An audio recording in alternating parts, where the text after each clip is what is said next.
Hey, ndicela ningandivi wrong guys ne, but ayikhona manje. Hey, iyawatsha lento watshala lamajita over 30 azidiniwe izinja ngofundi asakunguthi ncam. Uyazazi azimenqe manje zasislow gqithe eklasini umuntu abe wrong ne-Fairbetter kodwa baphandle nguChuck Norris wempundu. Uve ukuthi awufethe icrush yakho engumiss Freshet nge-sports day ebaleni kwa-15 ubanjwe zii-chest pains for the rest of the year. But ke asikho lapho namhlanje man guys. Andisatsho mna ijani exhonyelwe ibhaloni fonini ibisenza zanto zo-countdown to my birthday asuka linqala yabazi ke babhonyongo baseTranskei bazenza clever bazathi into lezi zithetha kule internet asuka kutheka komuntu ongalazi inqalathi ungalamagxadi yangontombi udidi apha ne-firstborn ezingamakrwala ebuzokhalazela lo gama iwesi ke kwasezizimenqe ezi zingalifuniyo kwayeligama lithi jani umuntu ume ngento yoba yintoni ijani ndiyindoda mna sunditeketisa ndiyonkunza emfene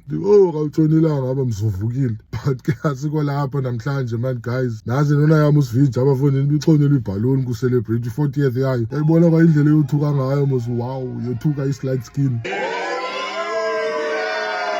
Esinye isimenqe sika-DJ esisebenza kakhulu ke kulaa monti esiya akho nto indenza ndibawele uya emdansane every weekend ingathi ezahengi izi-Sunday zakhe phaa kwaJeff andikwazi ungayisapoti intwana yami usivizi kaloku andana bayadibana nayo kule nto yobu-DJ usivizi ndifunde nawo unyaka wonke inoba namvethetha kayi-2 qha sezazipholele esigelezi zazingathethi kakhulu tela ngoncuma qha nelectura yethu ayisithi ngusmile xa imbiza ivile laa genge yase-CPUT lectura ayolecture xa uthetha ngomntu but ke asikho lapho namhlanje man guys Saturday nge-27 kameni intwana yami yenza la triple G event yayo fondini athi ngeyesihlanu mosikulo nyaka so loko ndiphoswa usiqoba ndisisimenqe somntu kubethwa ngenye itheme ye-all white fondini yaseDubai ndide andiziqondi uba ndiyi-target market apha anyway kabe nepicture ijani imebhayi inxibe zalokho ze-all white ingandilikhandlela kwayivenue yayo mosile fondini phezu kolwandle Zaza Beach Club uyava nje nayo fondini ayizo ndawo zinonjwa ijani ezo funeka kaloku kubekho into enobuthaveni ukuze ijani iqonde hayi ke i-target market apha